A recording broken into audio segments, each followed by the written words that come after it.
Hoy nos acompaña Natalia Arroyo.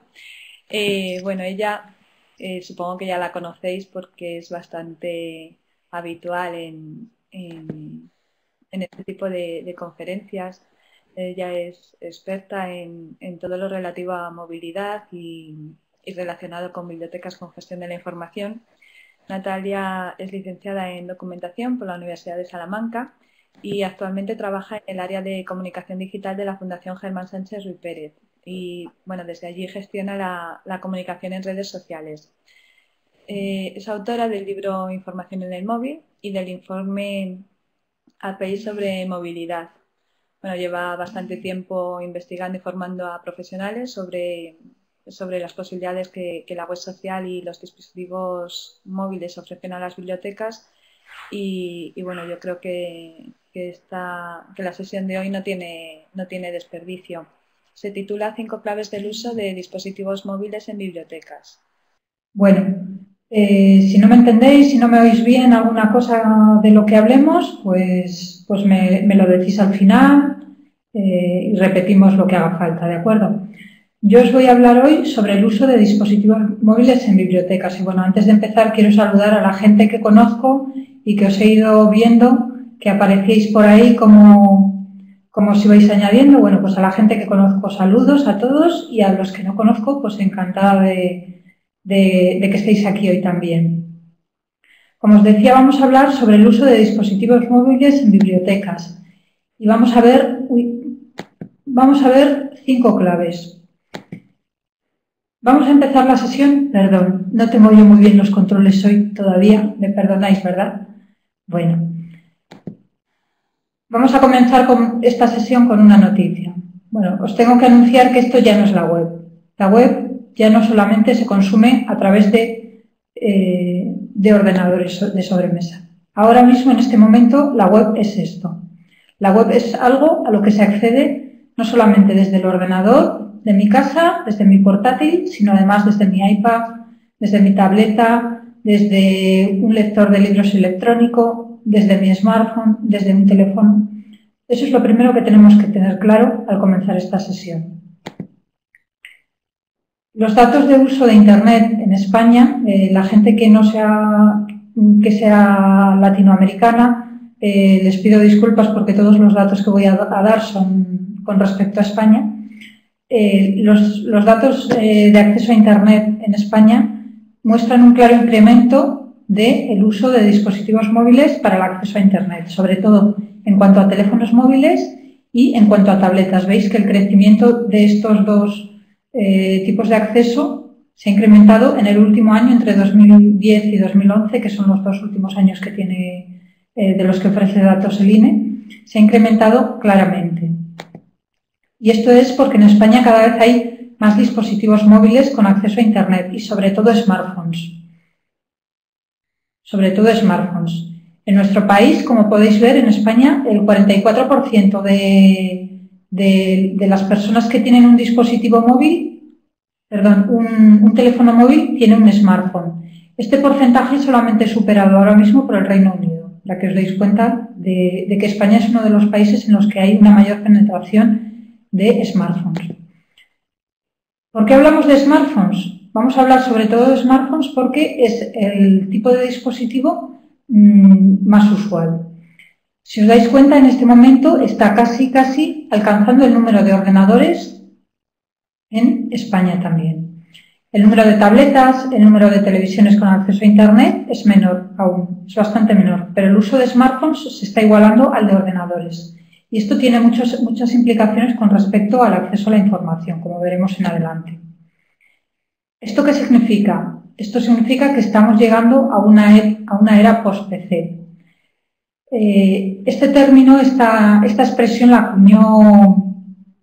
acuñó Steve Jobs en una de sus intervenciones, creo que en la presentación del iPad 2, y no quiere decir que vayamos a dejar de utilizar los ordenadores, no quiere decir que tengamos que tirarlos a la basura dentro de un año o dentro de 2 años, sino que significa que van a convivir con otro tipo de dispositivos. Ya el ordenador no es el rey, ahora mismo convive con otros dispositivos. Y esto también significa que los contenidos que vamos a consumir no los vamos a consumir solamente desde el ordenador, sino que también vamos a consumir esos mismos contenidos desde iPad, teléfono móvil, smartphone. De hecho, en esta sesión hay gente que está accediendo desde el iPad, hay gente que creo que está accediendo también desde alguna PDA o desde algún smartphone y desde el ordenador. No son incompatibles.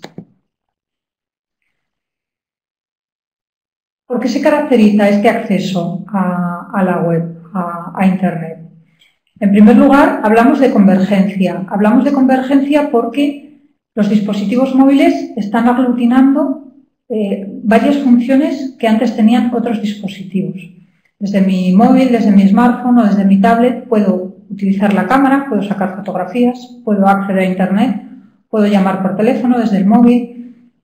Tengo capacidad de detectar la localización en la que me encuentro, etcétera, etcétera.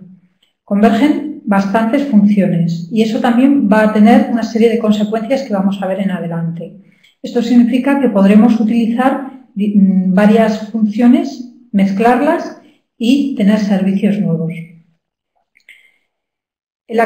Como nosotros vamos a llevar el móvil, pensemos sobre todo en el móvil por lo que os decía antes, ¿no? Porque el móvil es, el smartphone, el móvil es el dispositivo móvil que más éxito está teniendo en este momento. Lo llevamos en el bolsillo. Por lo tanto, el uso que vamos a hacer de él es en el momento en el que lo necesitamos.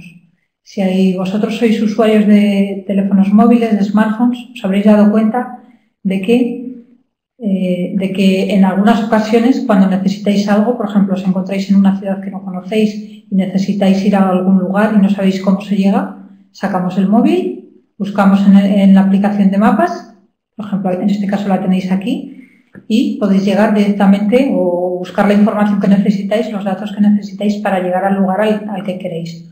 Por lo tanto, el acceso a la información se da en el mismo momento en que se necesita. Y la información nos llega en contexto. En contexto también veremos después cómo la geolocalización tiene en esto mucho que ver. El uso, por lo tanto, es puntual. Nosotros, cuando llegamos a la oficina o nos sentamos delante del ordenador, nos tiramos pues un rato largo o el rato que necesitemos accediendo a la web, a los contenidos que queramos en ese momento. Desde el móvil, el acceso a la información suele ser más puntual, ¿no? Como os decía antes, estoy en un lugar determinado, quiero saber cómo se llega allí y a otro lugar y accedo a esa información, la busco. Por lo tanto, la información que no tengamos en ese momento no nos va a ser necesaria. ¿De acuerdo?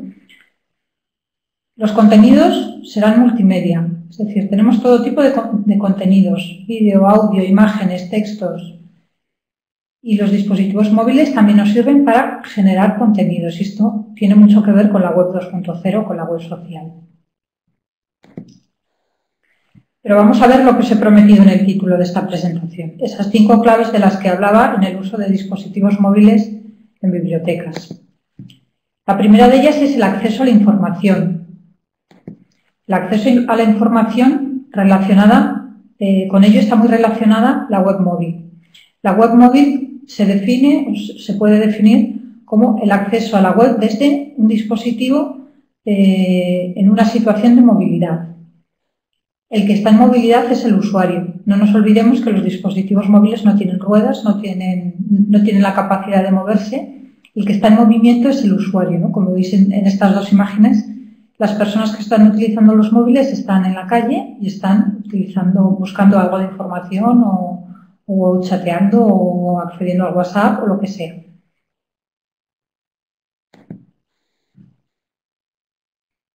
¿Qué hay de diferente? ¿Qué hay de diferente en el uso de la web móvil con respecto a la web desde ordenadores de sobremesa, desde portátiles, etcétera?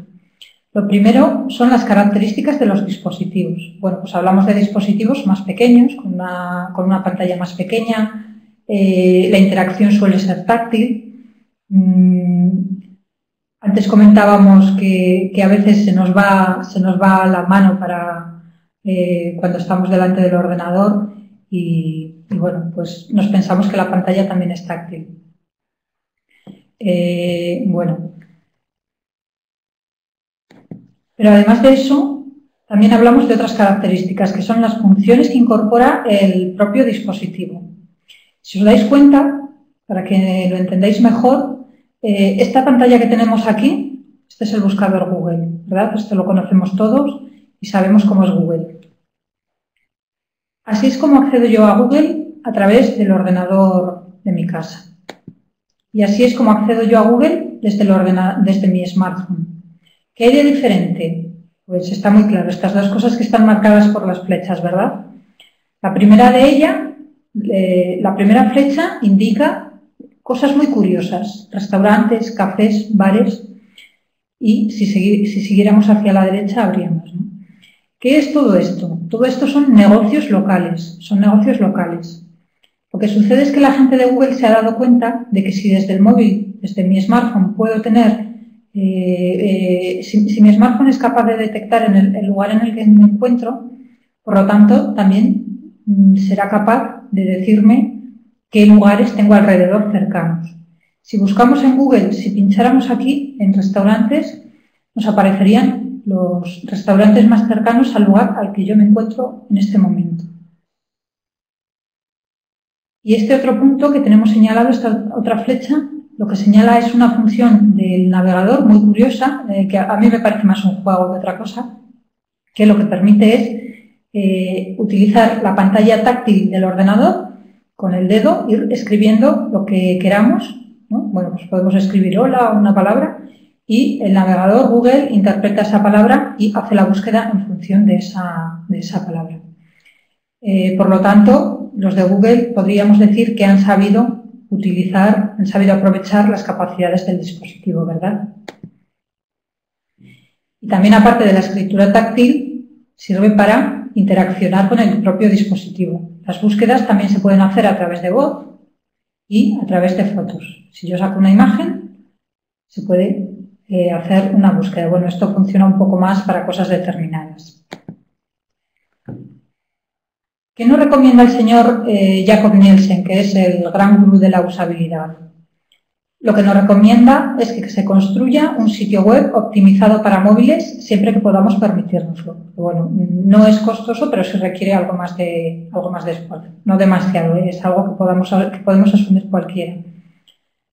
En un estudio que se desarrolló desde Nielsen, desde la empresa de Nielsen, se estudió cuál era el grado de usabilidad en el acceso a través de dispositivos móviles, primero a sitios web completos, a sitios web pensados para grandes pantallas, y cuál era la usabilidad a sitios web pensados o diseñados para móviles.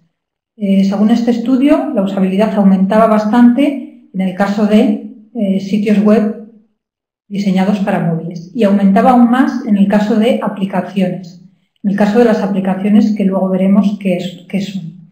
Por eso Nielsen nos recomienda que construyamos siempre un sitio web optimizado, si podemos permitirnoslo. En este momento vivimos en un mundo multidispositivo y los grandes de Internet se han dado cuenta de ello. Aquí tenéis unas cuantas imágenes, una composición de imágenes del país. El país tiene una versión para ordenadores, para grandes pantallas, tiene una versión para móviles, tiene una versión para lectores de libros electrónicos, tiene otra versión para iPad, además tiene la versión en papel. Lo que han hecho es construir su imagen, sus contenidos, para que puedan ser asumidos por los usuarios desde cualquier tipo de dispositivo. ¿Y qué están haciendo las bibliotecas en este sentido? Bueno, pues ya hay bibliotecas que están haciendo bastantes cosas. Aquí debajo tenéis un enlace en el cual encontraréis un listado enorme de bibliotecas que han construido sitios web para móviles. Esto es lo primero que están haciendo las bibliotecas con respecto a la web móvil. Construir su sitio web optimizado para dispositivos móviles, especialmente para smartphones, que es el que decíamos que tiene mayores dificultades a la hora de ofrecer contenidos por las características del dispositivo. Aquí tenemos, por ejemplo, la web de la Biblioteca Rector Gabriel Ferraté. Saluda a Jordi, que está por ahí. la biblioteca del CSIC, que también fue una de las primeras en crear un sitio web para móviles, y la biblioteca de la Universidad de Navarra. Os recomiendo que les echéis un vistazo si las podéis consultar, si tenéis un rato. Otra cosa que están haciendo las bibliotecas es optimizar su catálogo. Un estudio realizado por la Universidad de Cambridge se obtuvieron como resultados en este estudio que los usuarios valoraban bastante que la información del catálogo estuviera disponible a través de dispositivos móviles. ¿Os imagináis que vais por cualquier lugar, ¿no? Por la calle o lo que sea, y queréis acercaros a la biblioteca y queréis buscar un libro muy concreto? Entonces podéis hacer una búsqueda a través del catálogo y decidir y poder obtener información sobre si ese libro está disponible o no disponible, y eso os podría ahorrar un poco de tiempo, ¿no? Yo creo que tenemos que pensar un poco en qué situaciones nos puede servir este tipo de contenidos o cómo les pueden servir a los usuarios para ofrecer contenidos adecuados a esas situaciones. Tenéis una imagen también de un catálogo de la biblioteca de la Universidad de Cádiz, que está construido con AirPad, que es un módulo de Millennium. Bueno, también os recomiendo que le echéis un vistazo. Bases de datos. Aquí sale otra vez la biblioteca de la Universidad Politécnica de Cataluña. En este caso se trata de el repositorio institucional que se llama UPC Commons, y han desarrollado una interfaz propia. Y recomendaciones. Esto es algo muy curioso que están haciendo muy poquitas bibliotecas. Todo lo que os he contado anteriormente es algo bastante más común, pero esto es más una curiosidad, ¿no? Esto es una herramienta que sirve para recomendar libros, ¿no? Haces una búsqueda aquí, seleccionas una de las opciones. Bueno, pues hay opciones muy curiosas. Quiero una pistola láser, ¿no? O quiero una historia de amor, o quiero una historia para dormir. No recuerdo ahora muy bien cuáles son las opciones, pero imaginaros que son estas, y en función de eso se obtiene alguna recomendación para leer. Vamos con la segunda clave, que va quedando menos. La segunda clave es aprovechar las capacidades del dispositivo, y para ello lo más adecuado son las aplicaciones o apps. Las aplicaciones son software, son programas que se instalan en el dispositivo y nos sirven para ampliar las funciones. Hay aplicaciones para todo, para sacar fotografías, para consultar los mapas, para utilizar el WhatsApp, para tunear una foto, para consultar el correo electrónico. Todo lo que hacemos realmente a través de los dispositivos móviles, de la mayor parte de ellos, se hace a través de aplicaciones. También se les llama aplicaciones nativas, aplicaciones móviles. Bueno, pues en la bibliografía podéis encontrar un poco todos estos términos. Y para que os deis cuenta de la magnitud de las aplicaciones, os dejo aquí algunas cifras rápidamente. El 71% de los usuarios con Internet móvil se descarga aplicaciones en España. Hay 12 millones de usuarios activos de aplicaciones. Es decir, que no estamos hablando de algo minoritario. Hay mucha gente que las utiliza. Y cada día se descargan 2,7 millones de aplicaciones. Hay aplicaciones gratuitas, hay aplicaciones de pago. Las más descargadas son las de pago, porque esto genera mucha curiosidad, ¿no? Y bueno, pues como os decía, hay aplicaciones para todo. Aquí tenéis algunos datos sobre qué tipo de aplicaciones podemos encontrar. El negocio de las tiendas de aplicaciones es bastante interesante. Aplicaciones han existido desde hace bastantes años. Lo que ha sucedido en los últimos tiempos con la introducción del iPhone y de la App Store de Apple es que se han convertido en intermediarios, ¿no? Han creado una figura de un intermediario, que es la App Store, que es la tienda de aplicaciones, y es un intermediario de alguna manera entre el desarrollador, que es la persona que crea las aplicaciones, y el consumidor, que es la persona que acaba instalando la aplicación en su móvil. El consumidor o el usuario de las aplicaciones podría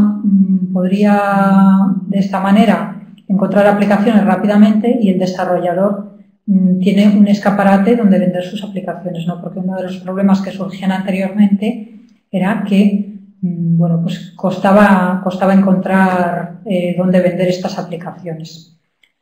Existe un pequeño dilema entre las aplicaciones y la web, ¿no? Construir aplicaciones es un poco complicado. Es un poco complicado porque cada aplicación que construimos funcionará sobre el sistema operativo para el que la creemos.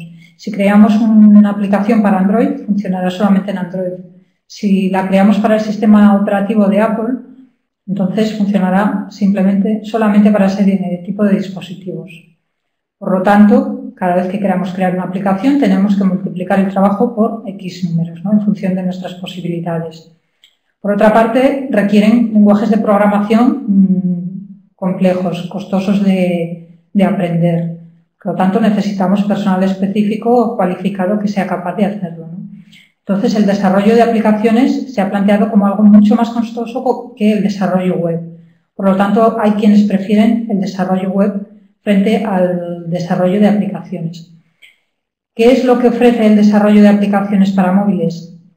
Lo que ofrece, sin embargo, es el acceso a determinadas funciones del dispositivo. Por ejemplo, si yo quiero hacer una aplicación que haga uso de la cámara de fotos, por ejemplo, para tomar una fotografía con Instagram y tunearla, ¿no? Hacer retoques o hacer algún tipo de cambio en ella, entonces eso solamente podría hacerlo a través de una aplicación, porque a través de web no es posible desarrollar aplicaciones web que hagan una llamada a la cámara de fotos o que nos saquen también, por ejemplo, notificaciones a través del móvil, como sucede cada vez que te envían un tweet, un correo electrónico o lo que sea.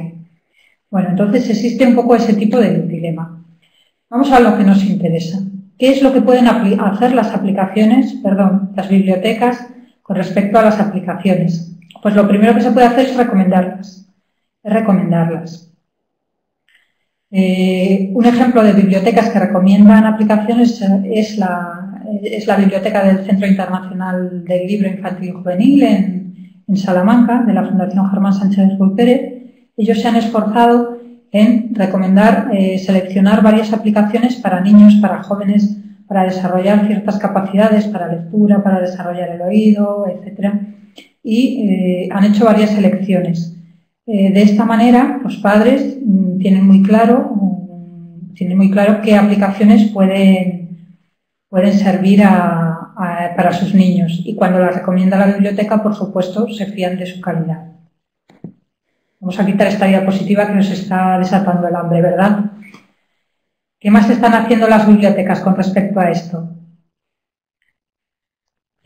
Algunas bibliotecas lo que han hecho también es desarrollar su sitio web a través de una aplicación que tú te descargas también desde la tienda de aplicaciones. Si es el caso, por ejemplo, de la biblioteca de las bibliotecas de la Universidad de Salamanca, que han hecho esta aplicación tan bonita, a mí me parece muy bonita, y lo que permite es consultar su sitio web.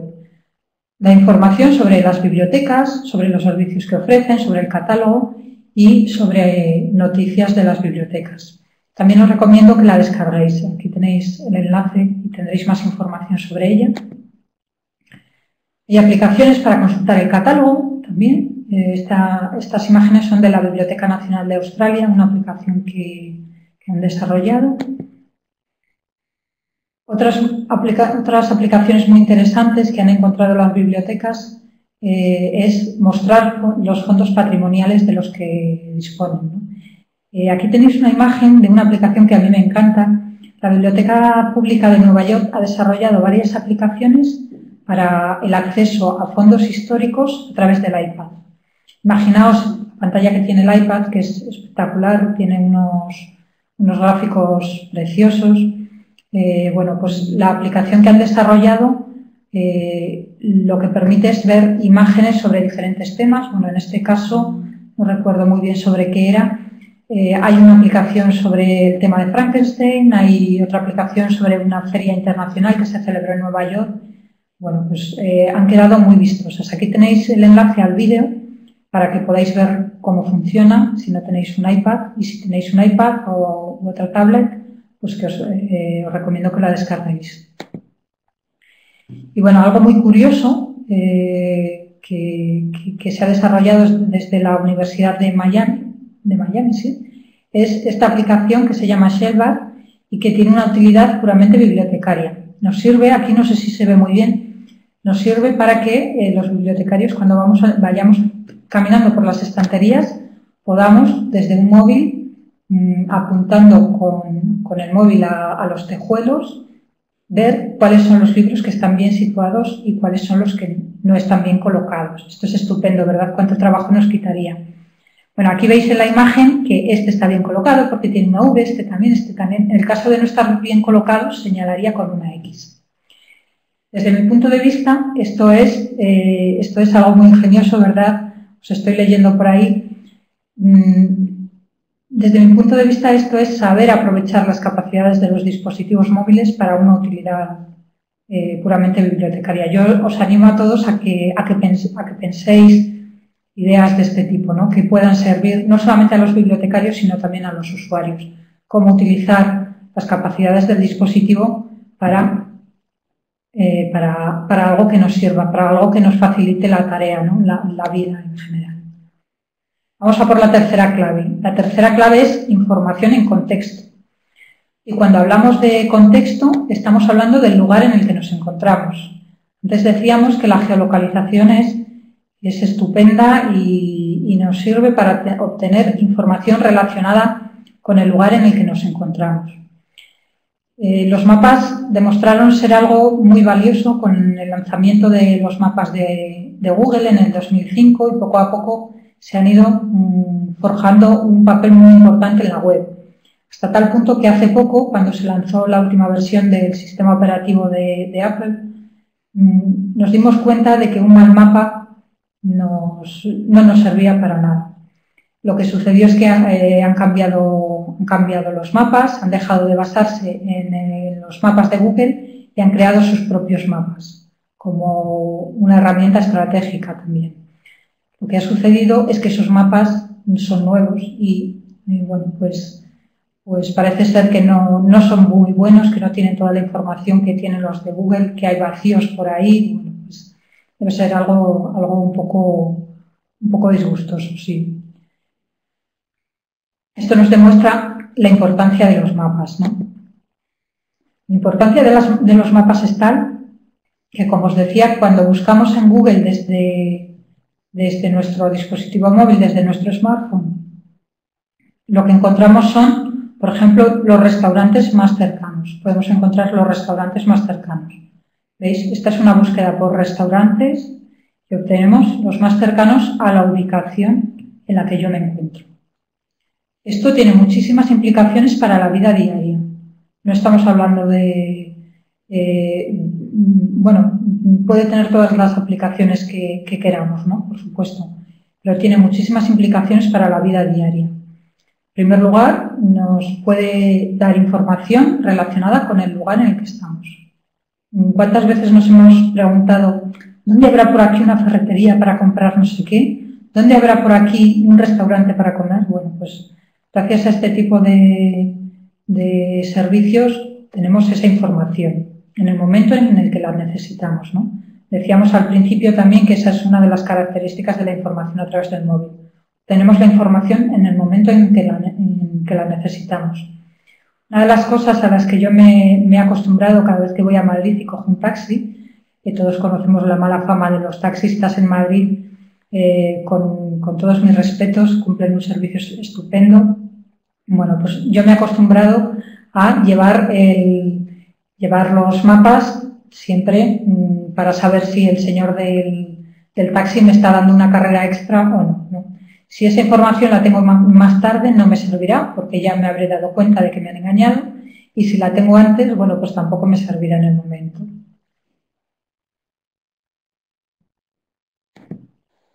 ¿Qué están haciendo las bibliotecas con respecto a la geolocalización? Os dejo un par de ejemplos. Aquí tenemos una aplicación desarrollada por la biblioteca de la Universidad de Carolina del Norte, del estado de Carolina del Norte. Se llama WolfWalk. A mí me parece bastante interesante la idea que han puesto en práctica. Han mezclado, por eso os pongo aquí el plus, geolocalización plus, han mezclado los fondos históricos de la biblioteca, de los que dispone la biblioteca, con un mapa. Entonces, navegando por el mapa del campus que tenemos aquí, podremos ver qué fondos históricos, qué fotografías hay sobre ese lugar del campus. Y otras bibliotecas están utilizando servicios como Foursquare. Foursquare es un servicio que seguramente muchos ya lo conozcáis. Es un servicio que realmente no es un servicio, realmente es un juego que nos sirve para, primero, para jugar a hacer puntos cada vez que hacemos check-in en un lugar, que señalamos nuestra ubicación en un lugar, y segundo, también nos sirve para obtener información sobre lugares, sobre negocios, sobre servicios de carácter local. Cuando vas a una ciudad y no conoces o buscas un servicio determinado, puedes hacer una búsqueda y obtienes información no solamente de los restaurantes que hay cercanos, sino además información de los propios usuarios.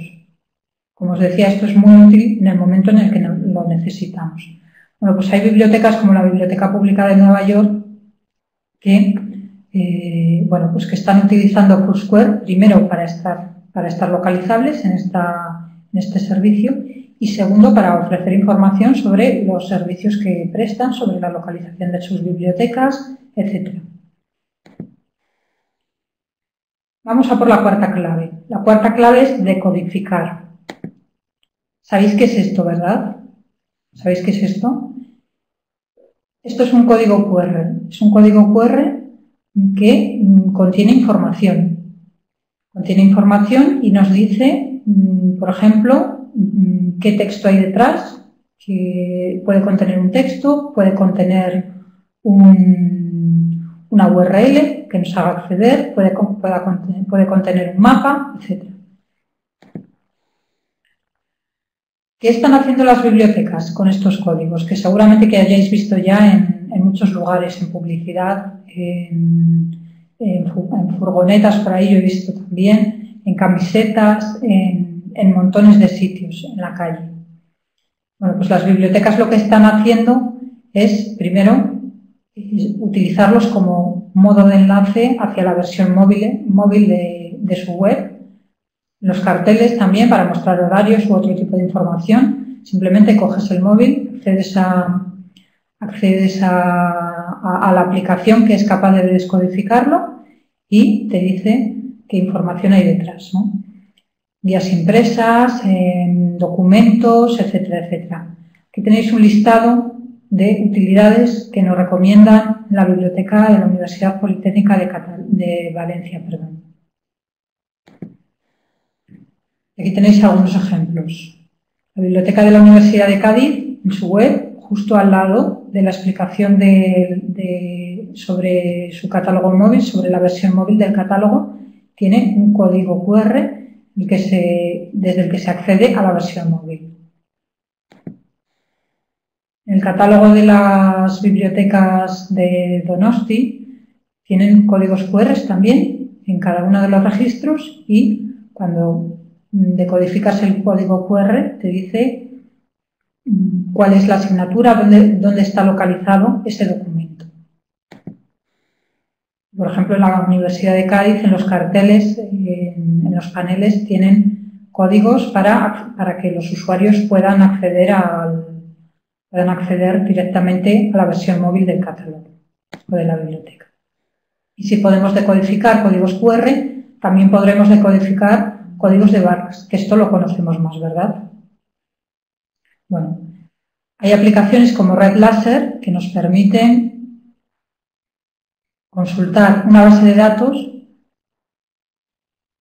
a través del código de barras. Es decir, cojo el móvil, escaneo el código de barras y ese código de barras que contiene la identificación del libro, esa información es capaz de ser buscada en la base de datos automáticamente, pues como sucede con las pistolas láser que tenemos en las bibliotecas, ¿no? Esta aplicación en concreto lo que hace es que compara, busca el producto, el libro en concreto, en diferentes bases de datos, pues en Google, en Amazon, y nos dice qué precio tendría. Esto es también muy útil para la vida diaria, ¿no? Yo puedo ir a una librería, ver, coger el código de barras y comparar el precio. Si me conviene lo puedo comprar en la librería y si no lo puedo comprar en Amazon o en otro sitio. Y esto aplicado a las bibliotecas se está utilizando sobre todo en los catálogos. La misma idea, escaneando un código de barras con el móvil, puedo hacer búsquedas en el catálogo. Hay catálogos que ya permiten esto, por ejemplo, Library Anywhere, que es un catálogo del servicio, es un catálogo que tienen diferentes bibliotecas. Bueno, pues ya permite hacer este tipo de búsquedas a través del código de barras. Esto facilita la tarea, ¿verdad? Y finalmente, la última clave, vamos acabando ya, es aumentar la realidad. ¿Aumentar la realidad qué significa? Significa que podemos obtener información relacionada, obtener datos sobre la realidad. Esto es un poco extraño, ¿verdad? La realidad aumentada significa que sobre la realidad capturada con el dispositivo móvil puedo obtener capas de información geolocalizada. Es decir, que si yo voy andando con mi móvil por una ciudad, puedo ir obteniendo información sobre las cosas que hay, por ejemplo. Vamos a ver un ejemplo mejor. Aquí tenéis un pantallazo de mi móvil. En este momento, bueno, veis que por detrás está la realidad, estas nubes de aquí, estos son unos árboles, bueno, pues el skyline de Peñaranda. Veis que si utilizo la realidad aumentada, en este caso el navegador Layar, obtengo información relacionada con ese lugar. En este caso, información sobre las bibliotecas que hay alrededor y que es, por ejemplo, información sobre la Biblioteca Pública de Peñaranda y que puede ser también información de otro tipo, información sobre un museo, información sobre sobre los restaurantes más cercanos o lo que sea. Por lo tanto, ya tenemos una idea clara.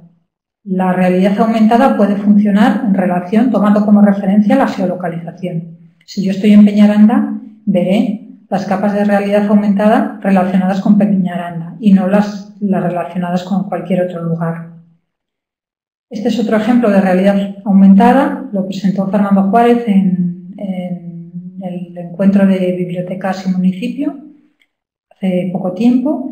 Y lo que ha hecho es crear una capa de realidad aumentada en la que se muestra información sobre una batalla que tuvo lugar durante las guerras carlistas en Mosquito.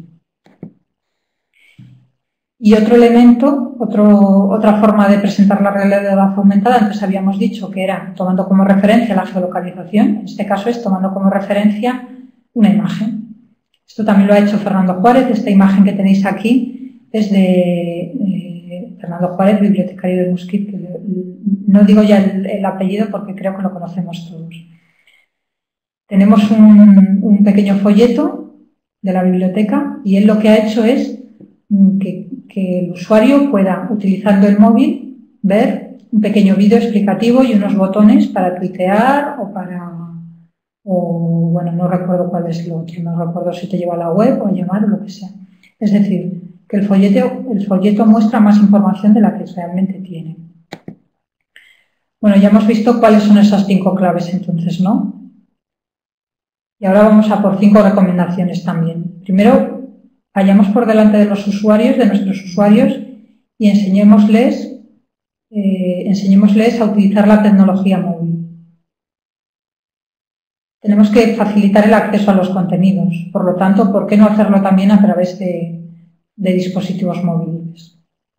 Ahora mismo tenemos la capacidad para innovar con respecto a los dispositivos móviles, la web móvil. Las aplicaciones nos ofrecen un montón de posibilidades que están por explorar. Bueno, pues si tenemos esa posibilidad, innovemos, busquemos nuevos usos para la tecnología y sobre todo aprovechemos las capacidades de los dispositivos. Está muy bien hacer sitios web, está muy bien ofrecer información, pero busquemos un poco más, pensemos qué más podemos hacer.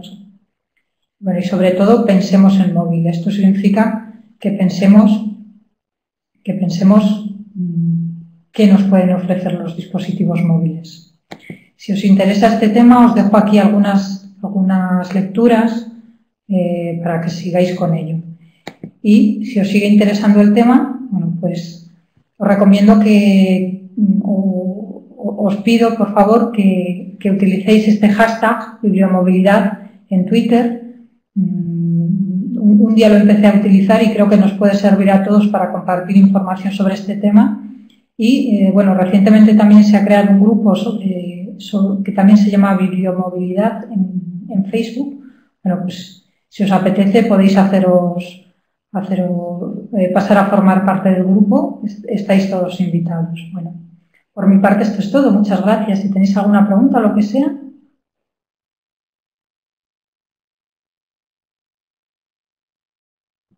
Hola, Natalia. Muchas gracias por la presentación. Me callo. Están pasando mogollón de coches de policía por aquí, no sé si lo oís. Bueno, hay unas cuantas preguntas. Si quieres te las voy leyendo. Algunas se han ido contestando, las han ido contestando el resto de compañeros en el chat, pero bueno, te leo algunas. Dice, ¿podrías contar algo sobre las recomendaciones? ¿Depende de las consultas que hagan los usuarios o son generadas por la biblioteca? Esto es relativo a las primeras diapositivas. Sí, sobre esa aplicación en concreto, bueno, yo no conozco muy bien cómo funciona por detrás, tampoco no la he destripado tanto, pero el funcionamiento que tiene es que, o la manera de funcionar que tiene es que tú seleccionas pues una de las opciones que te deja seleccionar, pues por ejemplo tienes, no son estas las opciones, pero imaginaros, libros para no dormir, pues libros de miedo. Lecturas de ciencia ficción, bueno, pues una serie de opciones y en función de esas opciones cada vez te recomienda una lectura diferente. Selecciona una lectura concreta y te recomienda una. Creo que es un poco aleatorio, pero no sé decir exactamente cómo funciona por detrás. No sé si es que hay un orden y primero muestra una, la segunda consulta otra, o es de una manera aleatoria.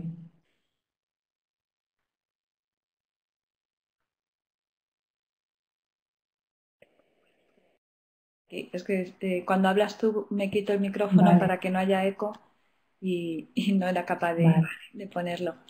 A ver, ¿hay alguna pregunta más? Preguntaban que si tenías tráfico a la web, es decir, ¿qué tráfico a la web traen los dispositivos móviles? ¿Se tienen datos? ¿Cómo?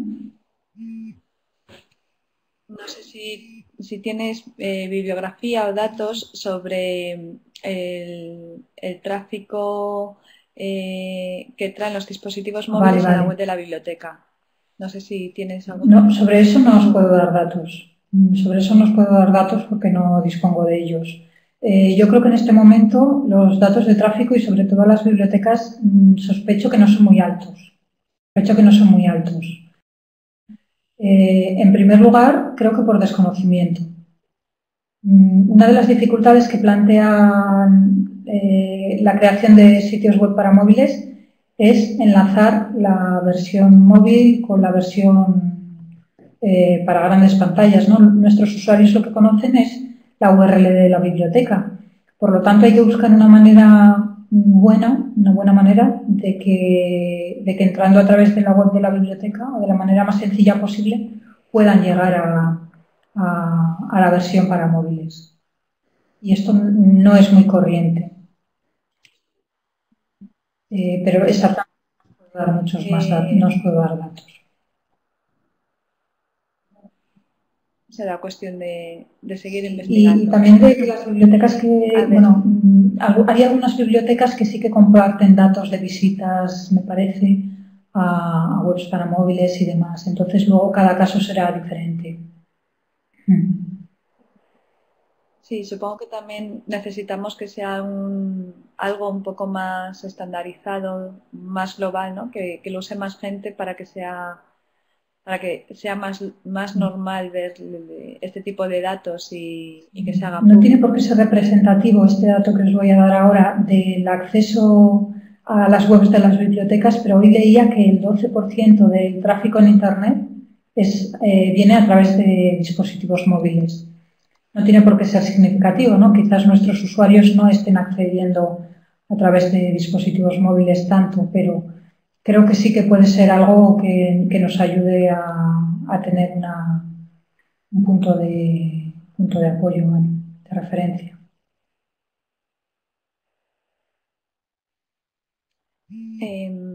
A ver, más preguntas. Es que a la vez estoy leyendo el chat porque siguen surgiendo preguntas y las voy apuntando. Preguntaban también que qué legislación influye en las aplicaciones de móvil y en las aplicaciones, en las apps. Y si en la biblioteca 2.0, en las bibliotecas que usan no están usando estos dispositivos, si esta legislación se aplica. La primera pregunta creo que sí la he entendido, pero la segunda no. Con respecto a la primera, dime, Fernanda María. Sí, ¿qué legislación influye en las aplicaciones de móvil y en las apps? Y luego sigue la pregunta. ¿Y en la biblioteca 2.0, en las bibliotecas que usan no están usando estos dispositivos? O sea, ¿qué legislación influye en las aplicaciones y luego en las bibliotecas que utilizan este tipo de aplicaciones o de dispositivos? Yo en España no conozco ninguna legislación específica relacionada con dispositivos móviles o ni siquiera con aplicaciones móviles. Luego, supongo, tampoco soy experta en legislación, por lo tanto, esto es un poco algo que se puede discutir. Yo pienso que la legislación en este momento tendrá más que ver con aspectos concretos, ¿no? Pues con aspectos relacionados con los contenidos, con aspectos relacionados con ese tipo de temas. Pero quizás en este momento sí que existe un cierto vacío en algunos aspectos. Si nos damos cuenta, en este momento estamos utilizando servicios, y también en la web social nos sucede lo mismo, estamos utilizando servicios que se están acogiendo a legislación internacional, a legislación sobre todo de Estados Unidos y de otros países. Hace poco tiempo se publicaba, creo que es en el último número del Profesional de la Información, si no en el último, en el anterior. Se publicaba un artículo que creo que da muchas respuestas a esto sobre la legislación, sobre los contratos relativos a los servicios en la nube. Es decir, cuando nosotros firmamos un contrato con Facebook o con otro tipo de servicios en la nube, os digo Facebook porque es quizás uno de los más conocidos, pero bueno, servicios para empresas o cualquier otro tipo de servicios en la nube, ¿qué tipo de legislación estamos aceptando? Entonces, os recomiendo que lo leáis porque en este artículo se explicaba qué tipo de cláusulas debemos aceptar, desde las bibliotecas específicamente, qué tipo de cláusulas son abusivas, y nos ayudaba un poco a poner en contexto todo esto, ¿no? Y cómo en muchas ocasiones estamos sujetos a la legislación internacional de países que no conocemos en absoluto. Y a nivel internacional, a nivel global, no existe legislación que sea capaz de cubrir a varios países a la vez. En el último número de EPI, decía Javier Guayar. Además, este artículo está publicado en acceso abierto, en inglés. El autor es Charles Oppenheim. Está publicado en acceso abierto tanto en inglés como en castellano, si queréis, español, si queréis leerlo. A ver, estoy mirando las preguntas. ¿Cuál es el costo real de estas aplicaciones para bibliotecas? Es decir, si yo como biblioteca pública necesito crear una aplicación de este tipo, la podría crear fácilmente. ¿Necesito contratar a alguien con un perfil técnico? Sí, en principio es necesario. Gracias, Javier. Estoy viendo que Javier ha puesto el enlace al artículo que citaba antes. Bueno, pues en primer lugar es necesario tener un perfil técnico. Ahora mismo hay muchísima gente de las ingenierías de informática que se está especializando en el desarrollo de aplicaciones móviles. Luego todo depende de lo que queramos hacer. Hay algunos servicios que nos permiten desarrollar aplicaciones muy sencillitas, pero bueno, no dejan de ser cosas muy sencillas que yo creo que, bueno, en fin, si necesitamos o si queremos algo más, tenemos que pensar en alguien especializado.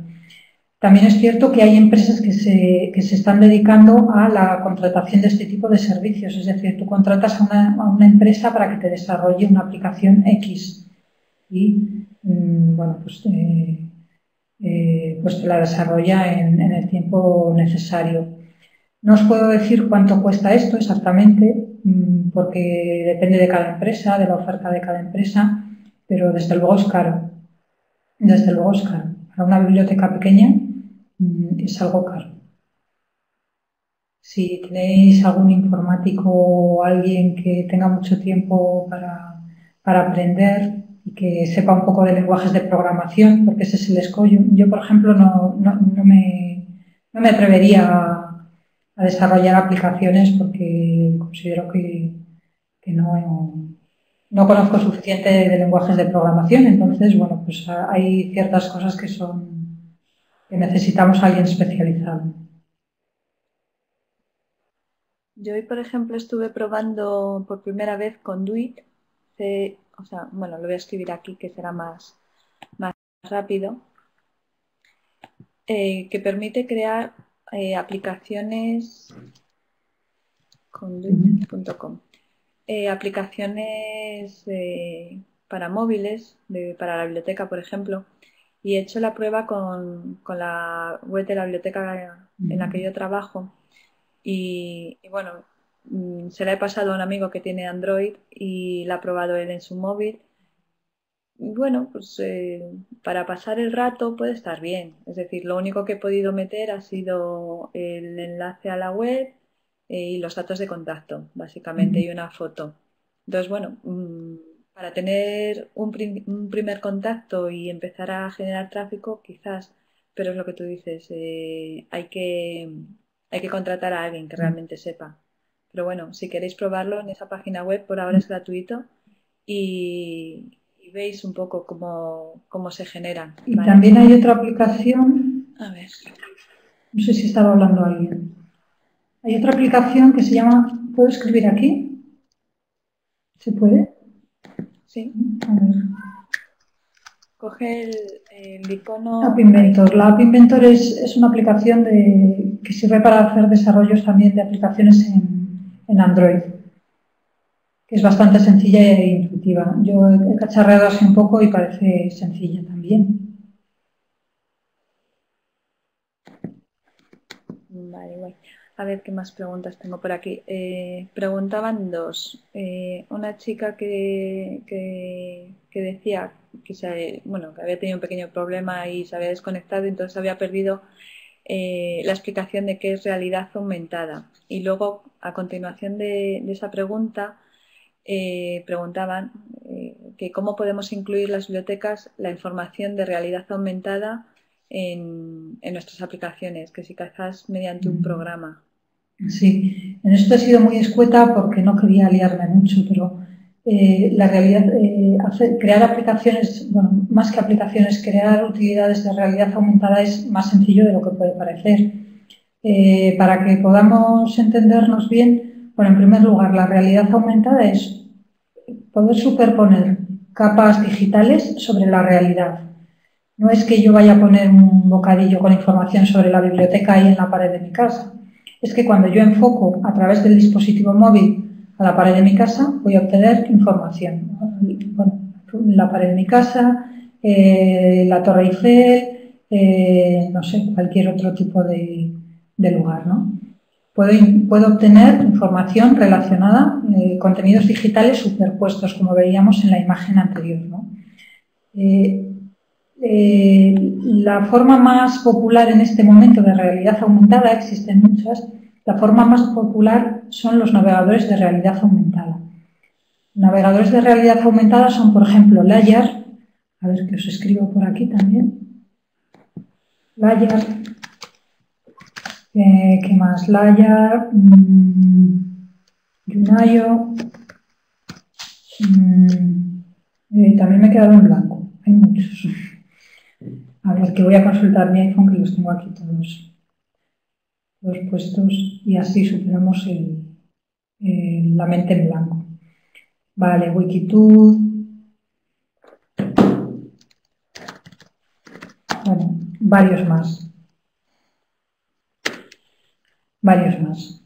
Entonces, ¿esto qué son? Estos son aplicaciones que nos instalamos en el dispositivo móvil y funcionan a través de capas. Yo lanzo una capa que está previamente creada, ha sido previamente creada, y, por ejemplo, en Layar lanzo la capa de bibliotecas públicas que ha creado el Ministerio, que aparecía en una de las diapositivas, y podré ver las bibliotecas que hay alrededor. Puedo lanzar otra capa, pues no sé, de farmacias, otra de, no sé, de lo que sea, y obtener contenidos diferentes, de museos, sobre lo que me apetezca. Hay bastantes capas, ¿no? El propio navegador de realidad aumentada te ofrece las capas, puedes hacer búsquedas en ellas, etc. Entonces, para que nos entendamos, lo que tienen que desarrollar las bibliotecas en este tipo de realidad aumentada, cuando se utiliza el geoposicionamiento como base, lo que se utiliza es lo que hay que desarrollar es una capa de realidad aumentada. Una capa de realidad aumentada, ¿qué es? Una capa de realidad aumentada son unos mapas con una serie de puntos de interés localizados. Una serie de puntos de interés localizados donde se explica qué información tiene que salir en cada lugar. De manera que cuando yo me acerco al lugar X, aparezca una información. ¿De acuerdo? Esto no es costoso. Ahora mismo existen también programas que nos permiten hacerlo. Existen programas que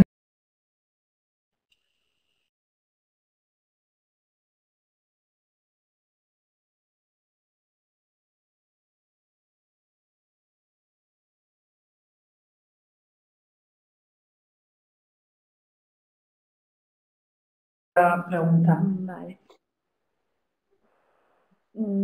Pues no recuerdo quién la hizo, pero yo creo que sí. A mí me ha quedado claro. No sé, vosotros sois los que estáis al otro lado, tenéis el chat para seguir preguntando, decir sí, sí, no, no, sí.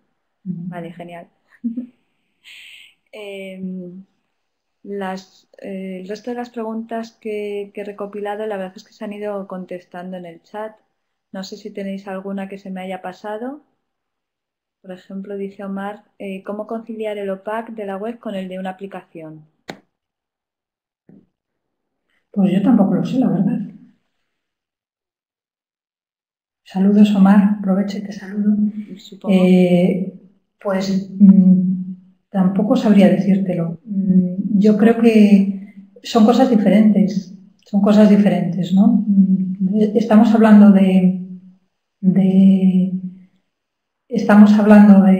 por ejemplo, crear una aplicación. El usuario accede a la tienda de aplicaciones y tiene el OPAC. Y si el usuario accede a través de la web, también puede tener el OPAC. Entonces, creo que son cosas diferentes. También creo que hay que decidirse si nos interesan las dos cosas, si nos interesa una. Bueno, pues ahí entra en juego un trabajo de pensar, de averiguar qué es lo que nos viene mejor, etc. No sé si te he respondido. Me viene ahora a la cabeza la charla que dio Ana Núñez, sobre arquitectura de información, que supongo que en este caso podría venir muy bien porque a la hora de realizar una aplicación móvil tenemos que tener muy claro la estructura de la información que queremos mostrar porque tenemos el espacio reducido, ya no es una página web donde podemos navegar más fácilmente, ¿no? Supongo que eso a la hora de decidir qué mostramos y qué no en una aplicación móvil es también importante, Sí, ¿no crees? sí, eso es súper importante.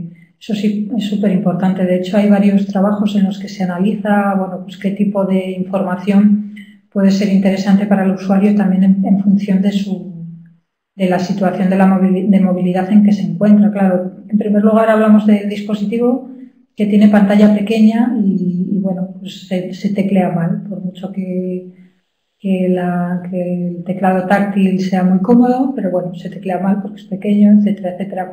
Cuesta introducir datos, por lo tanto la interacción también varía, ¿no? Y luego, por otro lado, normalmente el usuario o posiblemente se encuentre en una situación de movilidad, ¿no? ¿Qué va a necesitar ese usuario? Pues quizás no va a necesitar leerse un párrafo enorme de 2 páginas sobre la historia de la biblioteca, pero a lo mejor sí que necesita saber la localización de la biblioteca, que es algo que nos cuesta mucho poner incluso en nuestras webs, pero quizás necesite saber dónde está la biblioteca, quizás necesite saber cuáles son los horarios de apertura, bueno, pues no sé. Por ahí tenéis en la presentación tenéis un PowerPoint, una hoja, una diapositiva con un gráfico. Os he contado que era un estudio que se había hecho desde la Universidad de Cambridge y se identificaban cuáles eran los contenidos que interesaban a los usuarios en función voy a buscarla, en función de que estuvieran accediendo desde un dispositivo móvil. A ver que lo encontramos, que esté por aquí. ¿Veis? Aquí está. Y decíamos que el catálogo era uno de los contenidos más interesantes, pues las horas de apertura, un mapa de localización, etcétera, etcétera. Esto que plantea María es toda una historia, da para muchísimo. Y bueno, hay que pensar un poco cómo hacer esto, ¿no? O, por ejemplo, aprovechando las capacidades de los dispositivos móviles, podemos poner enlaces para hacer una llamada, ¿no? Si ponemos en los datos de la biblioteca de contacto, si ponemos el número de teléfono, lo que sea, podemos hacer un enlace detrás de ese número de teléfono para que el usuario, al hacer clic con el móvil, automáticamente salte el teléfono y pueda llamar directamente sin tener que copiar y pegar el número, sin tener que escribirlo y luego tal. Estas cosas. Está muy bien.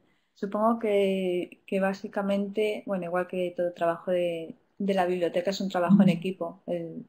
Crear una aplicación móvil para la biblioteca no es solo una persona quien debería hacerlo, sino una reunión entre los responsables y quizás algún usuario, ¿no? Para ver qué es lo que demandan. Sí, sí.